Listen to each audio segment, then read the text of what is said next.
Behold, I bring you our word of the week from Centennial Lutheran Church in Englewood, Colorado. I'm Pastor Katie, and our word of the week is idu, which is the Greek word for look, behold, or see.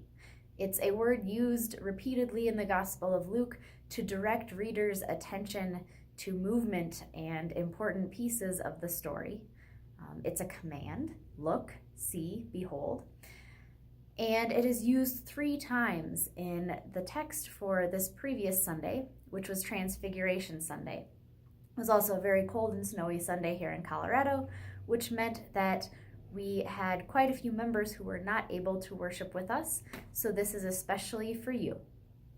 Our gospel comes from Luke chapter 9, verses 28 through 43. The translation I'm going to read is 2 translations, actually. The first part, verses 28 through 36, is translated by Pastor John Petty from All Saints Lutheran Church in Aurora, Colorado.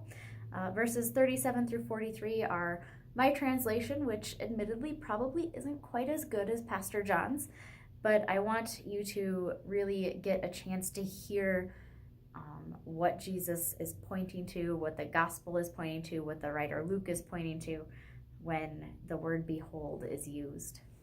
So here we go. Luke chapter 9. And it happened after these words 8 days, and Jesus took Peter and John and James. He went up into the mountain to pray. And it happened as he was praying, the appearance of his face changed, and his clothing became flashing white. And behold, 2 men were talking with him, who were Moses and Elijah. Being seen in glory, they were speaking of his exodus, which he would make full in Jerusalem. But Peter and the ones together with him were being weighed down with sleep. But when they were fully awake, they saw his glory and the 2 men, the ones standing with him. And it happened as they were departing from him, Peter said to Jesus, Master, it is good for us to be here, and we might make 3 tabernacles, one to you, one to Moses, and one to Elijah, not knowing what he said. As he was saying this, a cloud happened and was overshadowing them, and they were afraid as they entered into the cloud. And a voice happened out of the cloud, saying, This is my son, the one having been chosen. Hear him. And when the voice had happened, Jesus was found alone. And they kept silent, and they told no one in those days anything which they had seen. And it happened soon afterward, they came down from the mountain. A large crowd met him. And behold, a man from the crowd shouted, saying, Teacher, I ask you, look upon my son, because he is my only begotten. And behold, the Spirit takes him, and unexpectedly he cries out and shakes him with foaming, and it hardly leaves him, breaking and bruising him. And I asked your disciples that they might cast it out, and they could not. But Jesus answering said, O unbelieving and misled generation, until when should I be with you and endure you? Bring your son here.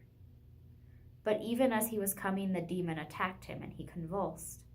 But Jesus commanded the unclean spirit, and healed the child, and gave him back to his father. And absolutely all were amazed at the greatness of God, and all marveled at everything which he was doing. The Gospel of our Lord. Now, the Transfiguration is kind of a big deal. It's also a really inaccessible story. It's kind of unbelievable, and it happened on a mountain with 4 people who said nothing to anyone about what happened. When they come down the mountain is when the Transfiguration becomes accessible for the rest of the world. Though they don't say anything about Jesus' face changing or his clothing become flashing like lightning, they experience a change, which is a transfiguration. A man comes to Jesus, and we're drawn to him by the word behold. We're told to look, to see. And he asks Jesus to heal his only begotten son. And we're drawn again when, behold, a spirit takes him, the son, and makes him cry out, shaking him, convulsing him. So too is the crowd. Their eyes, their attention, their ears are drawn to this really big scene. And in the scene is a boy who would have been shunned, who would have been cut off from the community, and with him his father. He was his father's only son, which meant that without this boy, the father had no future, had no lineage, had no heritage to pass on, had no one to care for him when he was old. This boy's illness or demon, or whatever you want to call it, would have made his life a living hell and would have cut his father off as well from the community. Jesus taking this boy and healing him in front of all these people allowed for the crowd to behold the Transfiguration. It made that moment on the mountain something real, something accessible. It made life happen for this boy, and it made his life part of the life of the community.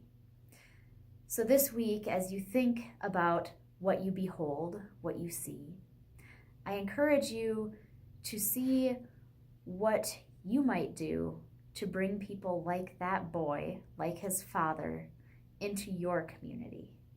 Thanks be to God.